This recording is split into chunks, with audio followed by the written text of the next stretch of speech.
இந்த ஆலய வரலாற்றை பார்ப்பதற்கு முன் புதிதாக வரும் நபர்கள் சப்ஸ்கிரைப் செய்து அருகில் உள்ள பெல் பட்டனை அழுத்தவும். அப்பொழுதுதான் நான் தினந்தோறும் பதிவிடும் ஆலயங்களின் வீடியோக்கள் உங்களுக்கு நோட்டிஃபிகேஷனாக வரும். பிடித்திருந்தால் லைக் பண்ணவும் மற்றும் ஷேர் செய்யவும். வாருங்கள் இந்த ஆலயத்தின் மகிமையை பார்க்கலாம். தெய்வங்களை உணரும் ஆன்மீக பயணத்தில் இன்று நாம் தரிசிக்க போகும் ஆலயம் திருமழப்பாடி வைத்தியநாத சுவாமி திருக்கோவில். பொதுவாக கோவில்களில் மூலவர் உபதெய்வங்களுக்குத்தான் திருக்கல்யாணம் நடைபெறும். ஆனால் சிவபெருமானின் வாகனமான நந்தி தேவருக்கு திருக்கல்யாண வைபவம் நடைபெறும் ஒரே திருத்தலம் மயிலாடுதுறை மாவட்டம் திருமழப்பாடியில் உள்ள வைத்தியநாதர் சுவாமி திருக்கோவில்தான். தேவார பாடல் பெற்ற தலங்களில் ஒன்றான இக்கோவிலில் ஆண்டுதோறும் பங்குனி மாதம் புனர்பூசம் நட்சத்திர தினத்தில் நந்தி திருமண விழா கோலாகலமாக நடைபெறுகிறது. இந்த நந்தி திருமண விழாவில் கலந்து கொண்டால் திருமண தடைகள் நீங்கி விரைவில் திருமணம் நடைபெறும் என்பது ஐதீகம்.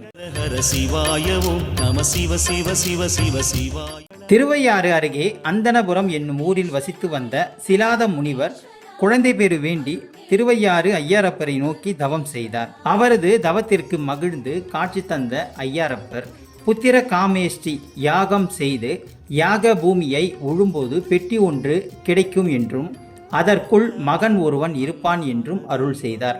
அதே சமயம் அந்த மகன் 16 வயது வரை மட்டுமே உன்னுடன் இருப்பான் என்றும் தெரிவித்தார்.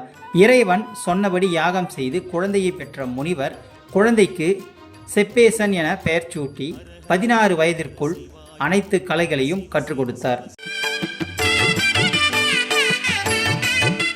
மகன் இன்னும் 2 ஆண்டுகள் மட்டுமே தன்னுடன் இருப்பான் என்பதை அறிந்து கவலையடைந்தார் சிலாதி முனிவர். அதே சமயம் செப்பேசனும் தனது ஆயுள் பற்றிய உண்மையை தெரிந்து கொண்டு ஐயாரப்பர் குலத்தில் ஈசனை வேண்டி ஒற்றைக்காலில் தவம் செய்தான். அவனுக்கு காட்சி கொடுத்த சிவபெருமானுக்கு அவனுக்கு 6 பேர்களையும் அளித்தார். பல்வேறு உபதேசங்களை கேட்டறிந்து சிவகணங்களுக்கு தலைவனாகவும் கைலாயத்தை காவல் காக்கும் பொறுப்பையும் பெற்றார். இவரே நந்தியம் பெருமான் ஆனார். நந்தி தேவருக்கு திருமணம் செய்ய முடிவு செய்த ஈசன் திருமணப்படி வைத்தியநாத சுவாமியை சாட்சியாக வைத்து ஐயாரப்பரே நந்தி தேவருக்கும் வியாக்கரபாத முனிவரின் மகளான சுய சாம்பிகைக்கும் பங்குனி மாதம் புனர்பூச நட்சத்திரத்தில் திருமணம் நடத்தி வைத்தார். இந்த நந்தி திருமணத்தில் கலந்து கொண்டு திருமணத்தை நடத்தி வைக்க திருவையாற்றில் இருந்து ஐயாரப்பர் இங்கு எழுந்தருளிவார். அதேபோல் திருவையாற்றில் நடைபெறும் சப்தஸ்தான விழாவின் போது இங்கிருந்து நந்தி தேவர் புறப்பட்டு செல்லும் வைபவம் நடைபெறுவது தனி சிறப்பானதாகும். சிவனடியார்களுக்கு மிகவும் பிரியமான பொன்னார் மேனியனே என்ற பதிகத்தை சுந்தரமூர்த்தி நாயனார் பாடியது இந்த தலத்தில்தான். இத்தல இறைவனை போற்றியே இந்த தேவார பாடலை இயற்றினார். திருஞான சம்பந்தரும் இத்தல இறைவனை பாடி உள்ளார். நந்தி கல்யாணம் பார்த்தால் முந்தி கல்யாணம் என்ற சொல் வழக்கு உருவான தலம் திருமழப்பாடியாகும்.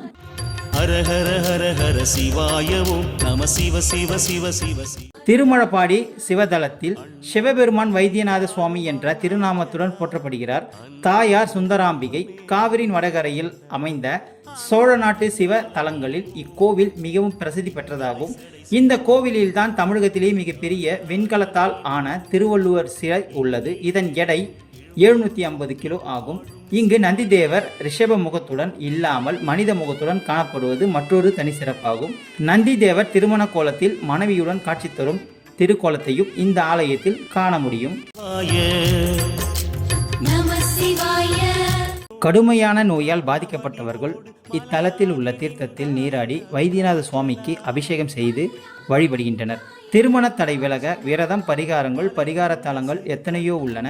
ஆனால் அப்படி உடலை வருத்தி சிரமம் ஏதும் படாமல் கோவிலில் நடக்கும் திருக்கல்யாண வைபவத்தில் கலந்து கொண்டாலே திருமணம் விரைவில் கைகூடி வரக்கூடிய திருத்தலம் தான் திருமழப்பாடி வைத்தியநாத சுவாமி திருக்கோவில். தற்போது வரை அந்தனர் குறிச்சியில் நந்திதேவர் பிறப்பு விழாவும் திருமழப்பாடியில் நந்திதேவர் திருமண விழாவும் வெகு விமர்சையாக ஆண்டுதோறும் நடத்தப்பட்டு வருகிறது. இந்த ஆலயம் காலை 6:30 மணி முதல் 12 மணி வரையிலும் மாலை 4 மணி முதல் இரவு 8 மணி வரையிலும் திறந்திருக்கும். இவ்வாலயங்களின் கூகுள் மேப் லொகேஷனில் டிஸ்கிரிப்ஷனில் கொடுக்கப்பட்டுள்ளது. பார்த்து பயனடையவும். இதுபோன்ற தகவல்களை பெற நம் சேனலை சப்ஸ்கிரைப் செய்யவும். நன்றி, வணக்கம்.